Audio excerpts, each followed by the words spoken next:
I was raised in the church. My grandparents and my dad were Assembly of God ministers. I was saved as a young child. When I got older, I turned rebellious. Still, because of my mother, we attended church. About 17, Ken Stuck and I had misbehaved, and the pastor met us at the church door one Sunday morning and told us we weren't welcome there anymore. And Ken and I, it's okay, fine, if that's the way Christians are, I don't want anything to do with this anyway, and we walked out. And from that time on, I just turned wild. In thinking about doing my testimony, God revealed many things that has happened in my past. My partying got so bad that I lost the family business, drank and drugged it away. Consequently, my father didn't speak to me for a long, long time. When I was in the Navy, I drove a little Triumph Spitfire off of a cliff at about 90 miles an hour.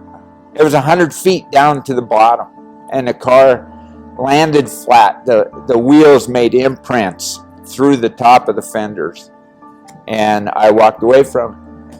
Another time I drove a truck off of another cliff and ended up in the treetops.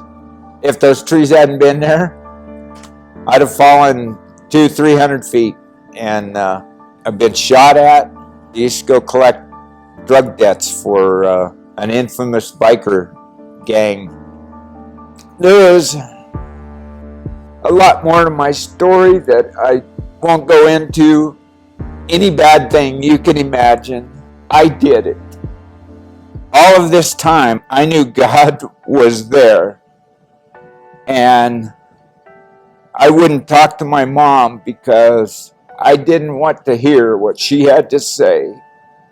And my grandparents either. But all of those years that I was running, my grandparents prayed every day, and my mother prayed every day, and my sister.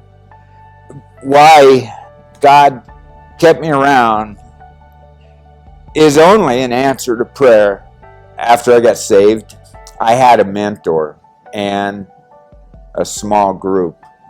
Larry was my best friend. He was my guide in the Bible, the guide in my walk with God. I thought God was a vengeful, angry God.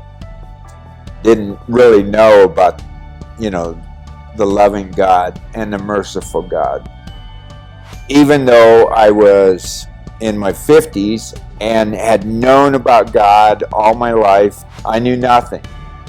And it was through the small group that helped me. I think if it hadn't been for a small group, my wife never would have married me, because I never would have been the man I was then, and definitely not the man I am now. So I urge people to get involved.